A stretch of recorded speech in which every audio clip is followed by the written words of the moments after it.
The views expressed on the Other Side 180 do not necessarily reflect those of our guests, products, or images. Our platform explores faith in cannabis, aiming to share positive perspectives. We may use music and movie clips for commentary, criticism, or educational purposes under fair use. All content provided is for informational and entertainment purposes only and should not be considered professional advice. The Other Side 180 does not offer medical advice. Always consult a healthcare professional before acting on any information provided, especially concerning medical conditions or treatments. Our content does not substitute for professional medical advice, diagnosis, or treatment. Never disregard or delay seeking professional advice based on something you've heard here. The views expressed by our guests are their own and do not reflect our opinions. We are not doctors, medical professionals, or mental health providers, and we do not diagnose or provide healthcare. The Other Side 180 is not liable for any risks or issues arising from the use of our information. No copyright infringement is intended.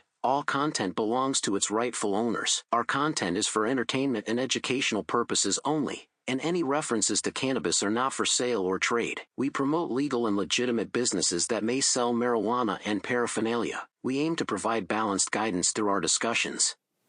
Oh, hello there. Welcome to another episode of The Other Side 180. Has it been a little while since you've listened since the last episode? Or did someone send you the link and somehow you accidentally clicked on this one as your first episode? Well, it's kind of in the title. I want to welcome all of you to Highway to Heaven Part 2.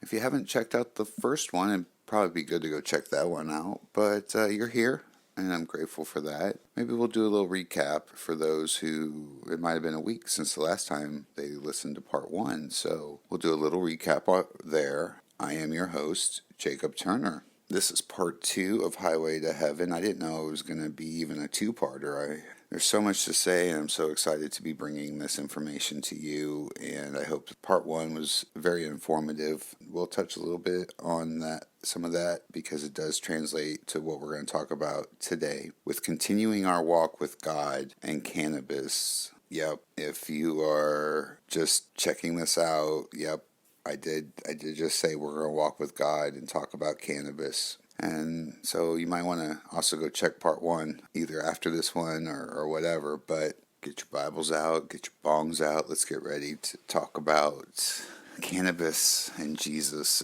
and all the great things that's why it's here. We shouldn't be ashamed to be, as Christians, to be using cannabis. It is a medicine if we treat it like a medicine and understand it like a medicine. Yes, we talked in the last one about the poisoning of the opioid pandemic, the types of pills that are out there that are trying to just mask symptoms and not treat them, and that they don't follow God's specific order. And we point that out in the Bible. We talk about in the last episode that in Genesis 1:29 that everything that God says that, see, I've given you every herb that yields seed, which is on the face of all the earth, and every tree whose fruit yields seed, to you it should be food for food. So there we kind of start in the beginning, where it all begins with God, that he put this plant there. We talked about how, and people not knowing what cannabis really can do for you and other earthly plants in the right moderation. We'll talk about that here in just a little bit. That's why it's like God specifically gives us a recipe in Exodus 30:22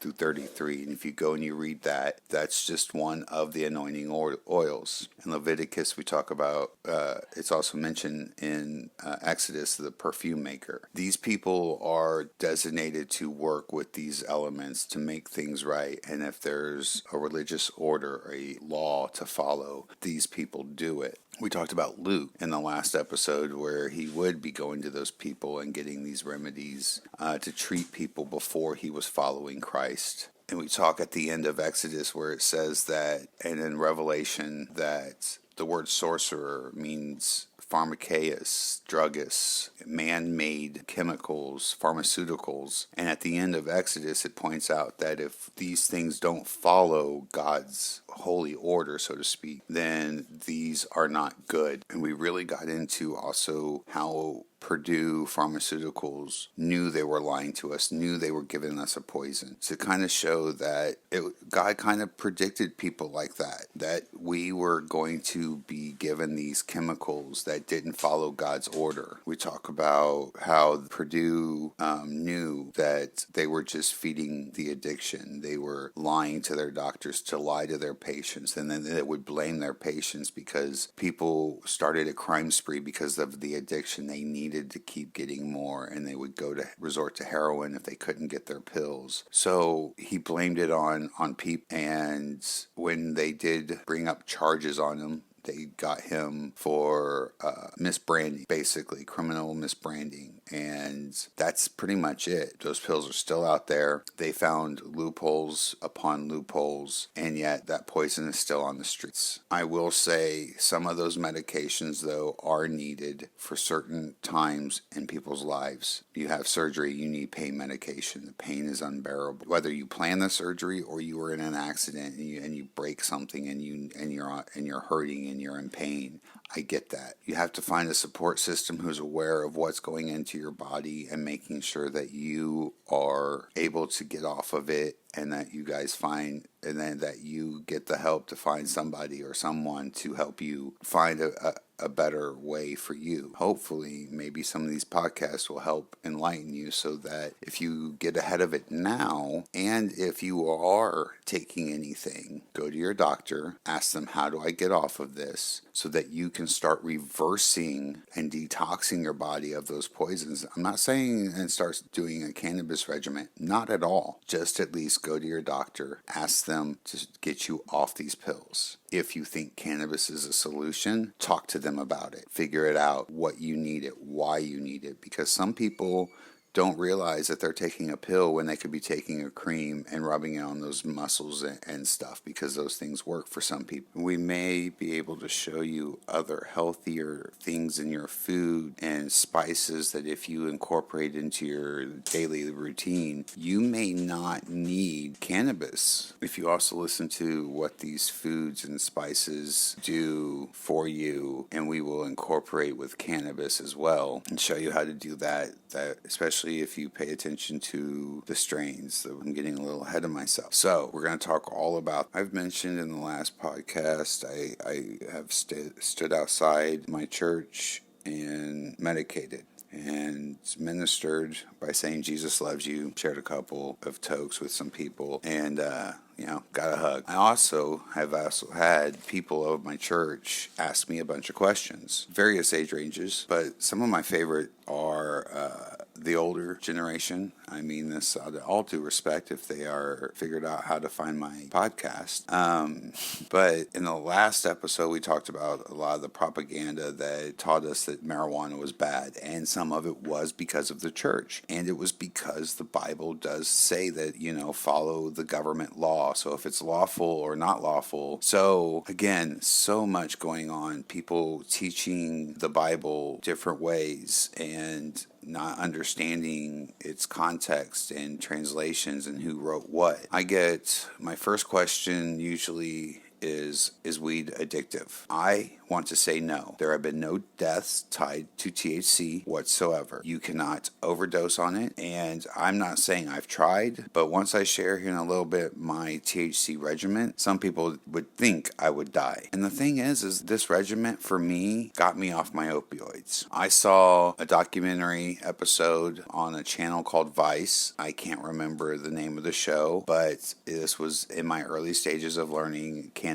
and what it was going to do for me, because I was only taught that it worked for chemo patients and glaucoma in the 90s. And I thought, well, especially for those chemo patients, if they needed the munchies, they needed to eat and feel comfortable because they felt like crap after the treatment. More power to them. So I was pro-cannabis before I even really knew I wanted to advocate for it and share all this knowledge I've learned. But I also had people that gave me bad examples of cannabis users. And so I had had my struggles, and I bet everybody else did too, because these questions that come to me are amazing and adorable. I will not say weed is addictive, like I said, but if I don't have my cannabis regimen, my body shuts down. I'm in so much pain, it's unbearable. I have twitches and spasms. I have all this nerve damage, and I will be cranky and angry and miserable and not able to move and not wanting to basically get out of bed, or at least get to a chair, so to speak, to sit and watch TV, if anything. I was laid up for a very long time before. If somebody bet me like a bunch of money, I could probably go maybe 2 weeks, maybe a month if the price is really good. I've also seen other people where they use it as medicine, but they don't need it as much as I do, and they have lower dosage than I do, meaning they either smoke a partial joint where I would smoke a whole joint. Again, this is also stuff we'll talk about here in a little bit because of percentages, THC, all that stuff. I don't think it's addictive with just those things right there. And I can go without better than I did without the pills and the alcohol. Because if I was running out of pills until my doctor could fill the script, or I could find somebody who could give me some off the streets or whatever, I could buy a 10 bottle cheap thing of rum and drink until I could get my medicine that would be for free by the government. So that was me in addiction. When it comes to cannabis, yes, I want out of the pain. I can hold out a lot better than I did before. So my next question I usually get is, but I don't want to get messed up. And I got that question. I understood it. I saw bad examples of cannabis users, and nobody was explaining to me. They're like, oh man, you should try weed. Well, why? Well, I hurt my back at work once, but I smoke and now it doesn't hurt no more. Well, even without the pills, drinking could do that for you. You just got to know how much to drink to get to that level, right? So I didn't think that their argument had any water for me. I was just like, whatever. I'm just going to keep drinking. That's legal, and not drive. But I've done that. I told you I was a terrible person. I suffered the consequences of drinking and driving. I spent some time in jail, got a DWI as well. Back on track. So for me, it was like, why would I do cannabis if it's illegal? But these things, and my doctors are prescribing the opioids. I just got to wait for my insurance to clear, and I can go buy alcohol. This is all legal. Everybody knows that I'm living with this pain for the rest of my life, this and a shorter leg, all this stuff. So they're not going to tell me not to take it because they're trusting doctors too. So it was a vicious cycle of who to trust, and learning to put all my trust in God and asking God the questions and going to God first brought me to switching things around. I know, long way to answer about getting,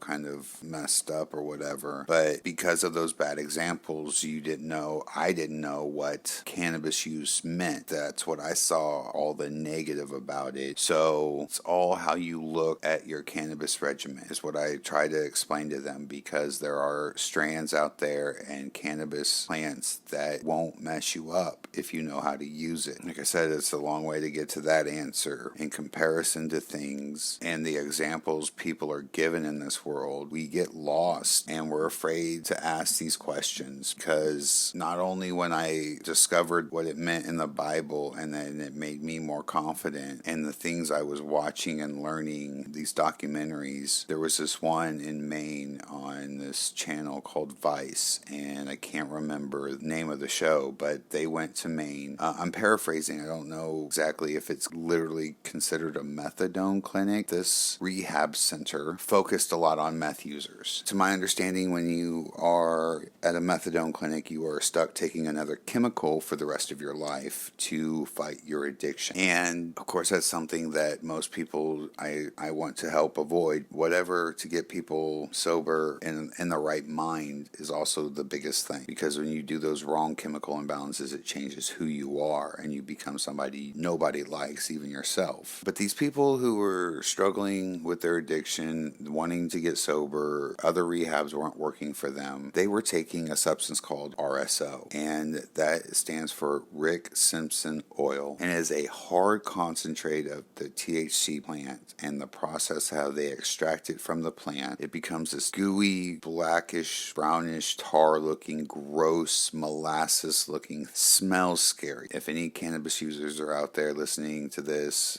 they can verify too, it is not friendly tasting. Neither is Robitussin, but it's medicine. It's good for you. And let me explain, because this is where we talk about dosage here in a little bit. I enjoy RSO. I enjoy what it does. I enjoy cooking with it. It is one of my favorite things. I don't need as much as these people were eating. I'm going to say they did almost like a teaspoon, like a big globbing teaspoon, and the dosage of the milligrams of THC that they were putting into their body was helping them fight the withdrawals. And I wish I wrote this number down. I want to say they were like 8,000 milligrams or more. I want to say that's like, don't quote me on that, please. Nobody quote me on that. I'm going to say that, but they were very high dosage. Very, very high dosage for what the THC. They were seeing success rates, and I saw that, and I'm like, if these people can do it with cannabis, and even in that moment, I realized that would be too much for me probably. It's got to be a shot. And that's why I was so curious after that, and I started researching what cannabis really was, why I kept hearing certain things, but I didn't know what they meant. Like, what's a sativa? What's a hybrid? What's an indica? What's a terp? What's the difference between CBD and THC? When you talk edibles, do you only get them in brownie form? All the questions come flooding, because after learning that it's God's gift to us and we are allowed to use it in moderation, I was learning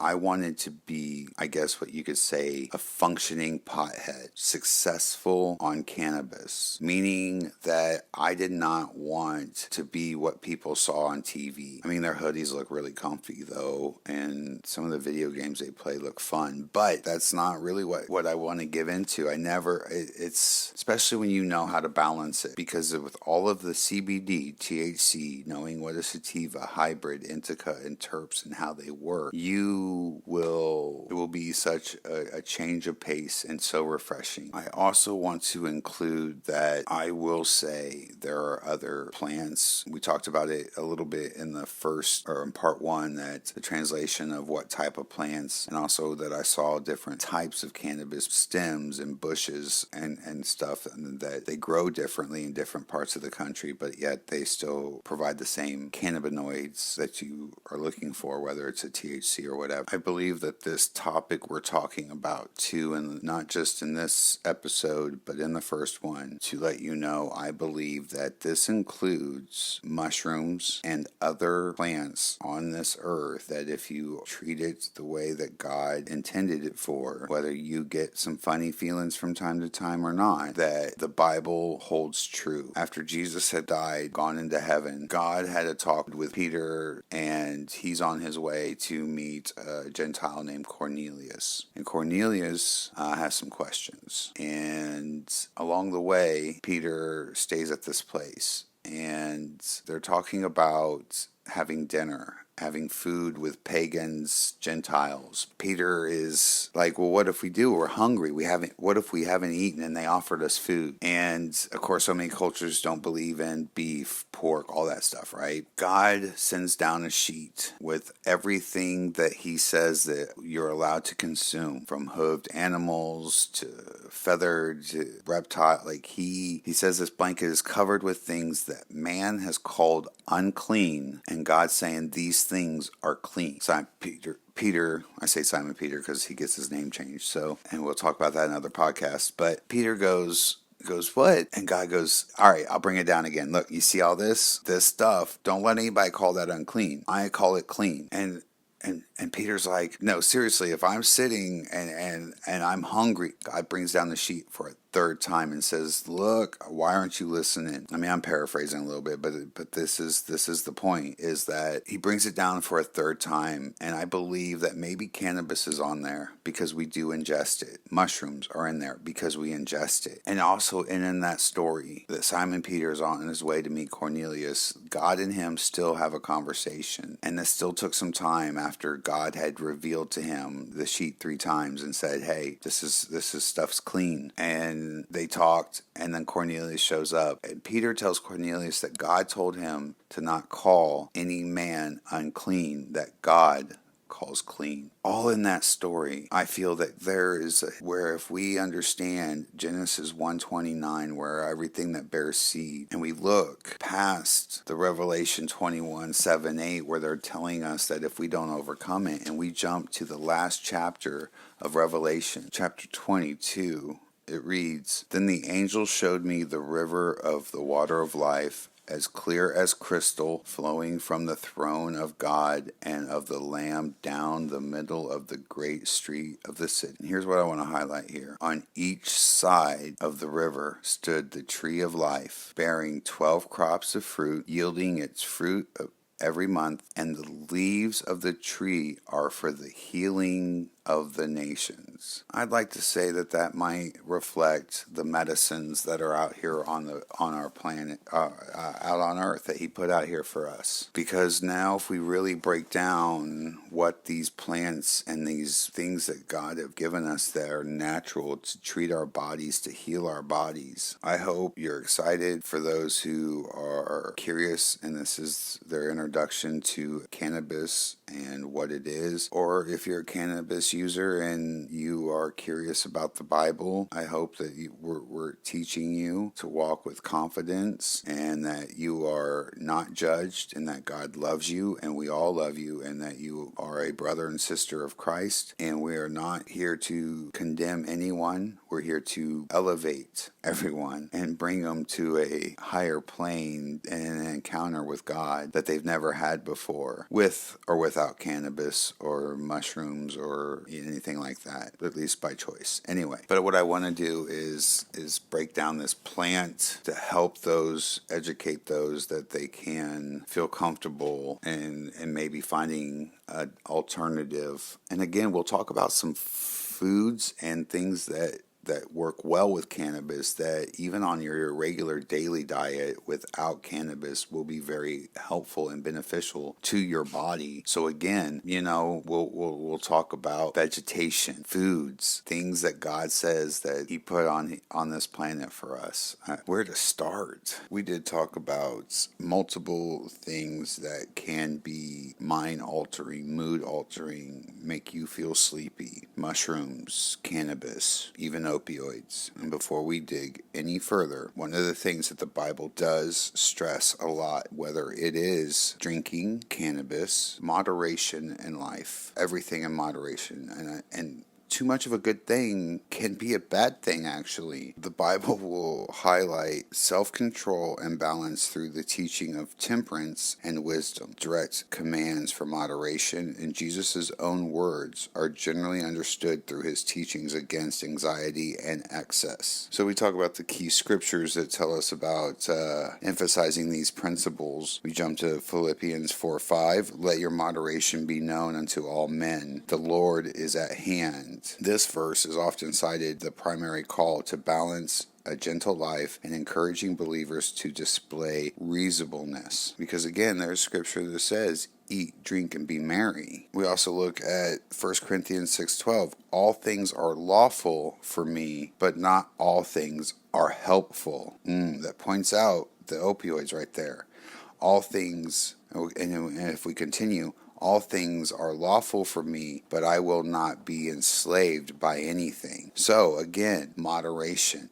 I think that scripture alone screams, don't overdo it on the pills. In Luke 12:15 through 21, in that parable, the rich fool, Jesus warns us about greed and hoarding, emphasizing that life does not consist of abundance of possessions. And then in Galatians 5:22 to 23, self-control or temperance is listed as a fruit of the Spirit, which is the internal divine capacity to live in moderation. And of course, we are supposed to demonstrate to other fellow Christians by the examples of our fruit. So if we can show self-control and moderation, then we need to be living that by example. In 1 Timothy, Paul is being reminded to tell the people and the leaders of the church that overseers and leaders to be sober-minded, self-control, and respectable. You are upholding the word of God. You have an image to uphold. Yes, I like marijuana. Yes, I like to have a good gummy. But that doesn't mean I have to act a fool and lead people to stumble. And just because it's good for you, we can even dive into Proverbs 25:16 and says, if you have found honey, eat only enough for you, lest you have your fill of it and vomit it. It's telling you like it's going to get uncomfortable and you're gonna lose everything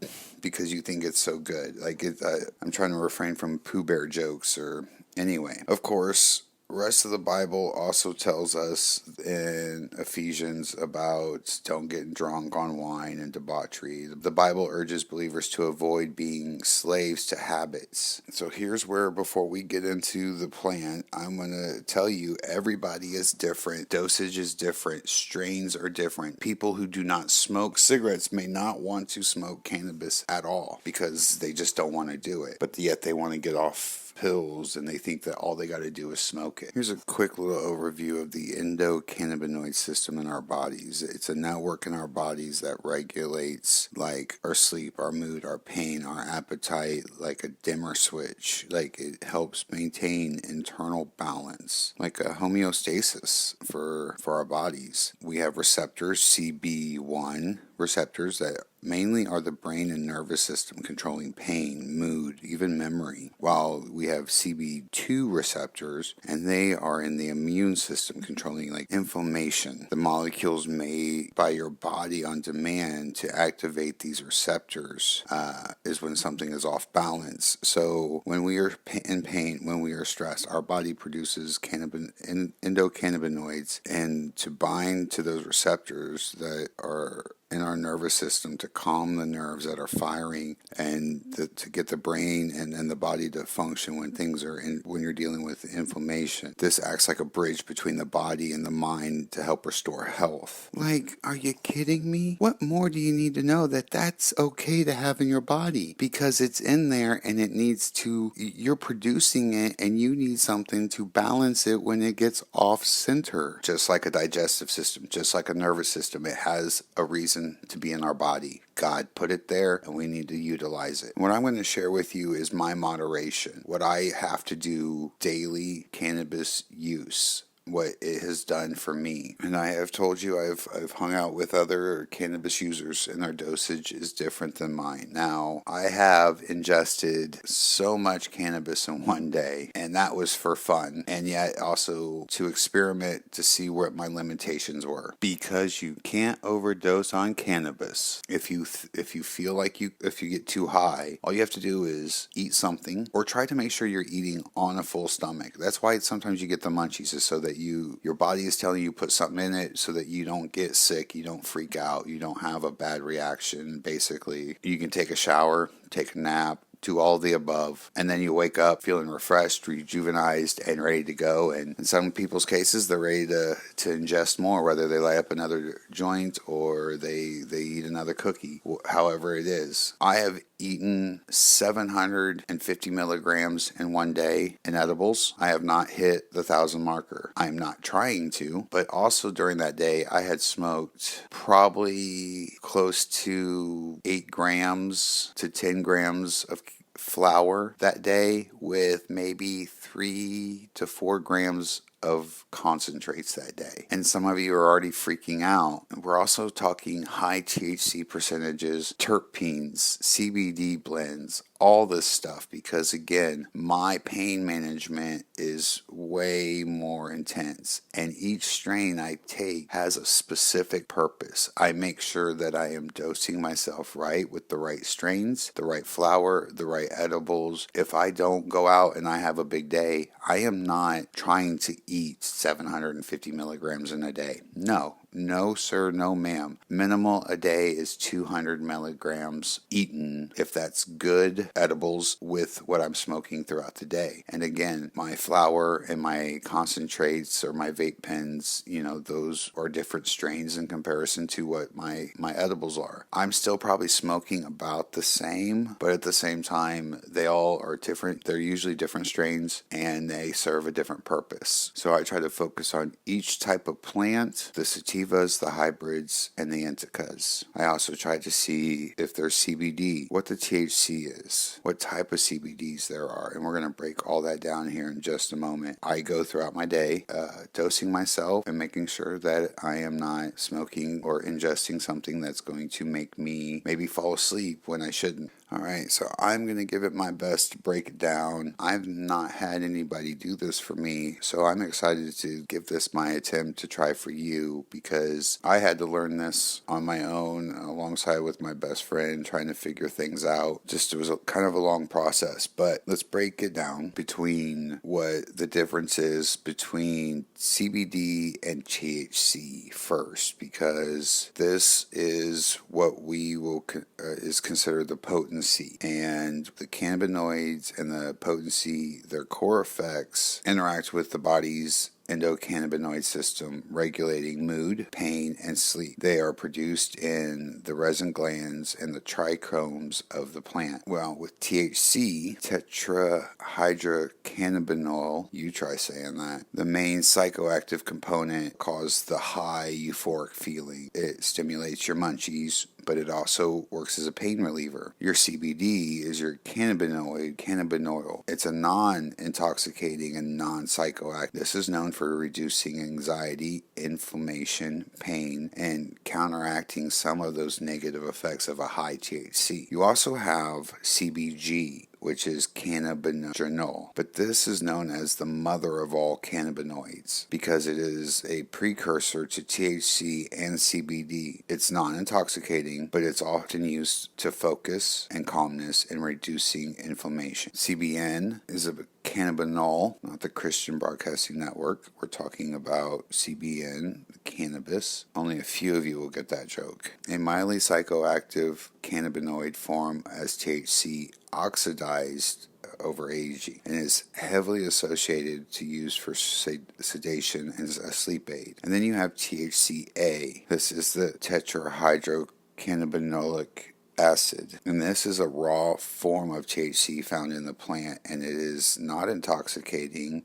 until heated, whether you smoke or vape it, and then it converts to THC. And so what that is also saying is that with the flower itself, it's not active until you burn it, and there's a process called decarbonation when you set it on fire or heat it up to a certain temperature, and it releases all those elements that we just talked about in either flower, and then that's the stuff you put in, and that's what helps make your edibles. And I don't recommend putting the straight flower into your brownies. That is not fun for anyone following you after the bathroom. That's how the THC works. So in a sense, you can know, you can be safe. You do need to keep your medicine away from all medicines away from kids, but you cannot. Nobody's going to can eat it raw and then get intoxicated from it or whatever. You have to burn it. Now, with the percentages found in THC and CBD, this shows the potency of how strong it is. I don't think I've personally seen anything out there higher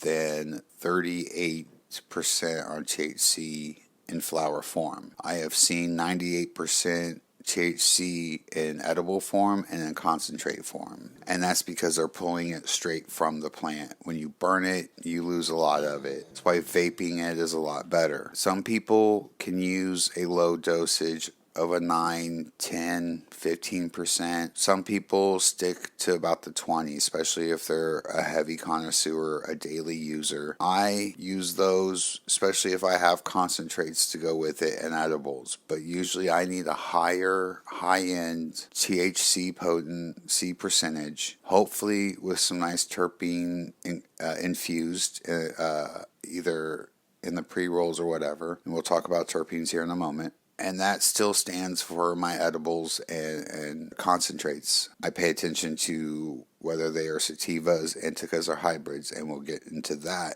here in a little bit too.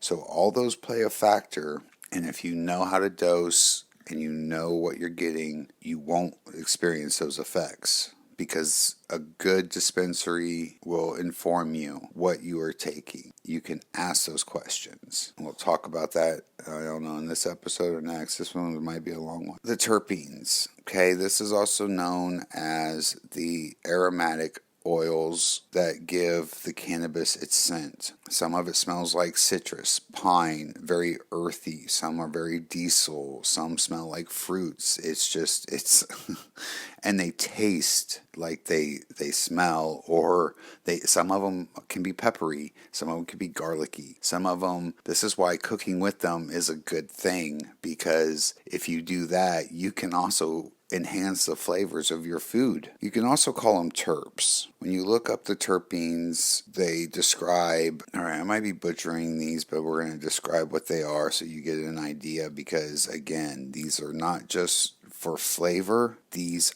heighten the roles that the plant does. So if it is a pain reliever, the more terps that are in it is going to help work that pain reliever. If it's an anti-inflammatory, more terps are going to help fix that. And it is about some of the flavor too and smell, and that's what you'll know what type, because if you start learning these scents, you'll know what kind of medicine you're taking by smell, by look, because of color and things like that. We'll talk about that too, hopefully. I don't know. We'll see what we got kind of time, and we have many episodes to keep learning too. All right, anyway, the mycering. It's an earthy musky known for its sedation, and the couch lock, heavy relaxing effects. This is often in dominant in the indica strains. And of course, we'll talk about that here in a little bit. Those are easy to go over.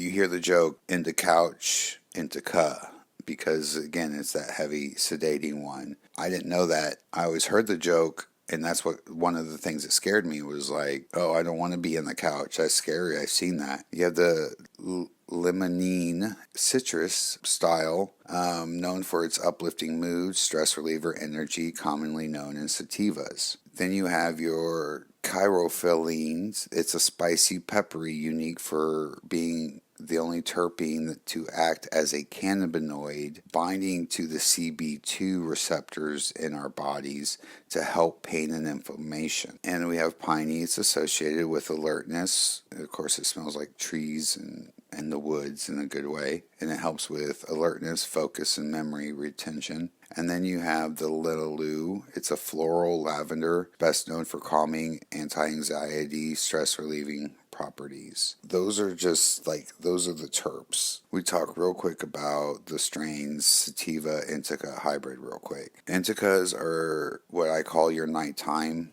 They're your relaxing, your sedated effects. Your sativas, they are your daytime use. They help you, they generally are associated with energizing and with your cerebral and uplifting effects. Your hybrids blend both of those genetics. For most commercial strains of hybrids are bred for specific combination of effects, flavors, and cannabinoid ratios, meaning that a sativa and an indica can both be a pain reliever, but the indica is so high in sleepiness with the myrcene, and you get that couch lock. Well, that sativa that comes in and it helps balance that out. Okay, so let's break away from the sativa hybrid indica portion of the strains because, like we just talked about, they focus on certain parts of ailments that your body is needing the medicine for. So we label them different names. If you pay attention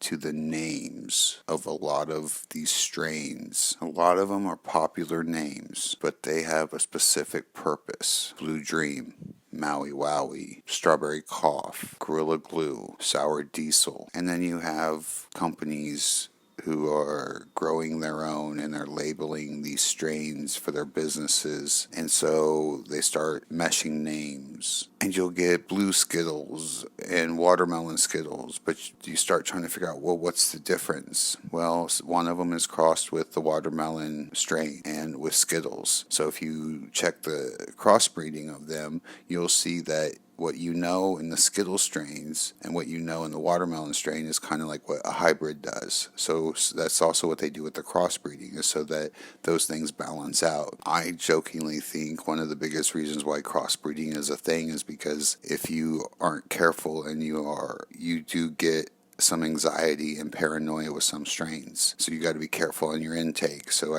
I jokingly think they've been trying to get rid of the paranoia. And if you pay attention to your strains, you'll find out what you're eating, because these strains can also make you hungry. Watch what you crave and when you ingest these. And sometimes you need to eat before you ingest, because especially with dosage, in a weird way, especially if you're using edibles. But it's like, if you're on a full stomach, it's kind of like the same thing with, I guess, alcohol, is that it's absorbing it. So it gives it something to do, so it's not going after all your receptors and putting you in overload. Because if you combine it with foods, even if you don't, let's say you don't mix your RSOs into your food, but you eat a gummy bowl of true homemade mac and cheese, that's actually going to help because of the fats, the dairy, and the stuff that goes into your body. Even fruits like mangoes. You drink pure mango juice or eat a mango right before you ingest your cannabis. The enzymes in the mango adhere to the THC and they help deliver it to your body better.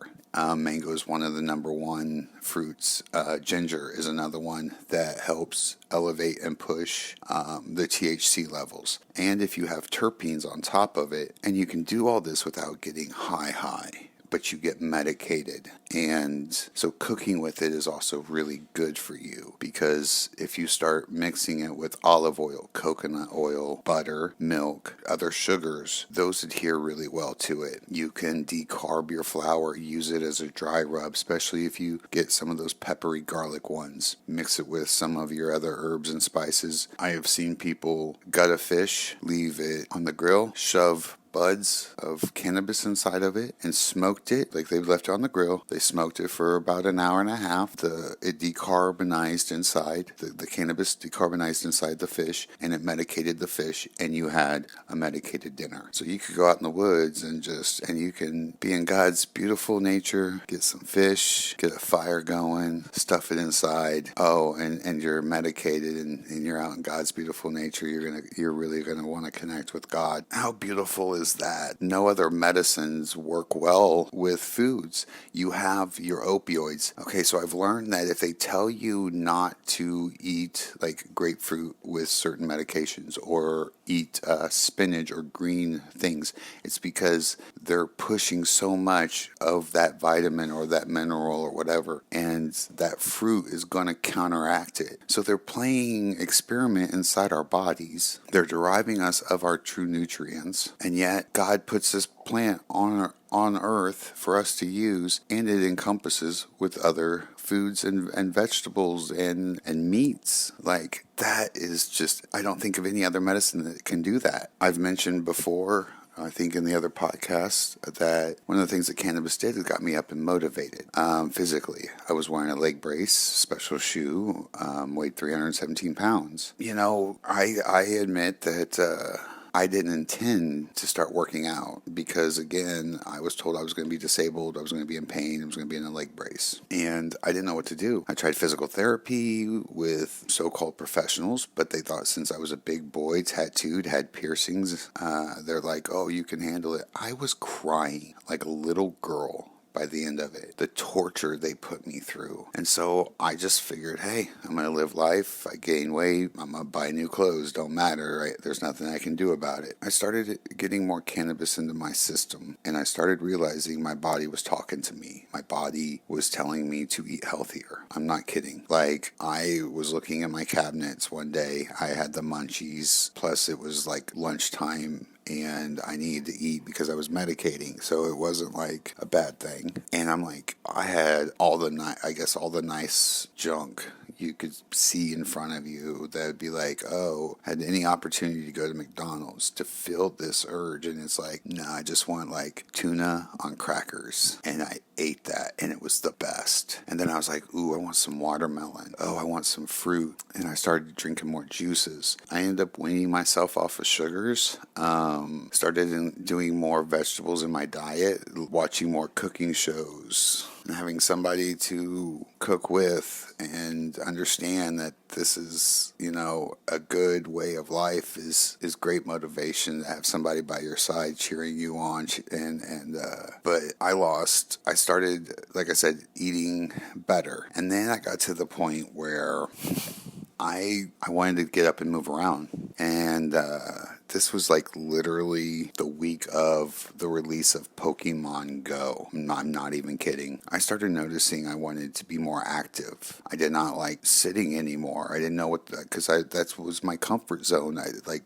I would get up if I made food for myself that morning, or a pot of coffee, did anything. I had to take a break. I had to sit down. And I still have to do that a lot, but it's not as bad as it was. The joke around the house is, if you want to get me to do chores, just feed me weed, and I'll clean anything. I'll do anything. And then it was just like, okay, the house is getting clean. What else can I do? And I started playing, and I missed out on opportunities playing with my kids when they were younger because of my disability and being laid up in surgeries. I didn't get to do a lot of stuff with my kids. I didn't teach them how to ride a bike or anything, or play catch very well with them. I mean, only kinda. They're probably sweet, and they're gonna probably say, yeah, we played catch with Dad, but not really. Like, I'll be honest, like, I didn't give them the best that I could give them, and I became a monster. And then as I'm trying to fix it, I'm like, hey, let's go play Pokemon. Like, I'm a big fan of it. I just didn't get into the cards. I just watched the cartoons, but I was a huge fan of the cartoons, and I thought, hey, this is gonna be awesome. And I noticed little by little I was going block by block, further and further, medicating. It's illegal, but I was medicating until it was legal. They were decriminalizing it. And then I noticed DDP yoga, and that is Diamond Dallas Page yoga. And what that is a program that starts you out in the bed, in a chair, making it your own, taking your time. I saw a 9-minute video of Arthur Borman, who is a veteran who did over 500 para-jumps, messed up his body. He was in knee braces and crutches, overweight, just was not living as happy as he wanted to be. And he found the DVD set of DDP Yoga's first installment, like back in the day when he was first starting out with this program, after he injured himself winning the championship belt with wrestling. He had started doing this program of yoga and creating this program because it helped him. And by the end of this video, Arthur Borman lost all that weight, whole different look of a person, and was running at the end of the video. I get a little choked up still thinking about it. He was at the end of the video not wearing any braces, and I wanted to hope I could have got somewhere close to that, and because my ankle's fused, I can't, but I'm as close as I can ever be because of that. So I started doing that program. I started learning slowly mobility and working my muscles again that I can work. And I started losing weight. I've gotten better. I'm not as in much pain because I'm doing these stretches. I'm learning this program, and I'm taking a lot of that pressure off of my weight. I don't have sleep apnea no more because of the cannabis, losing the weight. Like, I eat healthy. I still stick to this. I try to stretch as much much as I can. My body still goes in and out on me some days, and it's like, as long as I'm out walking around, taking my dog out, spending time with my family, or being out, being active, or I do some stretches, to get things loosened, but cannabis has turned everything around for me. And I hope that sharing some of my story and personal experience and growth, I'm still learning about cannabis. That's the other thing about these podcast episodes. The more I learn, the more I'm going to share. There are things I have not tried with cannabis, like some of the tinctures, some of the creams. I wish I had more of a CBD regimen. I would like to cook more with it. I want to explore more and also have fun with it, because there are some things that, you can treat yourself and get a good strain and just get giggly, spend it with the one you love, and put on a good Tim Conway. Dwarf Learns Golf is pretty good. I hope you learned something in this episode, or in the last couple of these episodes. I appreciate your time. I am so grateful to be sharing God's Word with you. I am so grateful to be able to share what I know a little bit about cannabis, and hope that those who have questions, that's answered a good portion of them. Again, anything that we recommend on this show that is cannabis related, medical related, just anything in general, get some advice, because everybody's different. Everybody's body's going to react different. So make sure you bring it to God first. Ask Him for guidance and wisdom, and then talk to your family about it, everyone who's going to be directly affected by it, and then slowly take the steps to integrate a new, healthier lifestyle into your life. You'll be happier and healthier, and you'll live a lot longer. Promise these things are going to reverse themselves. You just got to put in the effort. It's going to take time. It's going to get ugly, and then it's going to get beautiful again, and it might get ugly again. It just depends on how hard you got to fight for it and how bad you want it. Don't let anybody judge you for being a Christian and using cannabis. God's put it here on this earth. We're going to keep sharing more about the plant and the Bible. Share, like, and subscribe with people that you think may benefit from this information. Thank you so much for checking out this podcast again. God bless. The views expressed on the Other Side 180 do not necessarily reflect those of our guests, products, or images. Our platform explores faith in cannabis, aiming to share positive perspectives. We may use music and movie clips for commentary, criticism, or educational purposes under fair use. All content provided is for informational and entertainment purposes only and should not be considered professional advice. The Other Side 180 does not offer medical advice. Always consult a healthcare professional before acting on any information provided, especially concerning medical conditions or treatments. Our content does not substitute for professional medical advice, diagnosis, or treatment. Never disregard or delay seeking professional advice based on something you've heard here. The views expressed by our guests are their own and do not reflect our opinions. We are not doctors, medical professionals, or mental health providers, and we do not diagnose or provide health care. The Other Side 180 is not liable for any risks or issues arising from the use of our information. No copyright infringement is intended. All content belongs to its rightful owners. Our content is for entertainment and educational purposes only, and any references to cannabis are not for sale or trade. We promote legal and legitimate businesses that may sell marijuana and paraphernalia. We aim to provide balanced guidance through our discussions.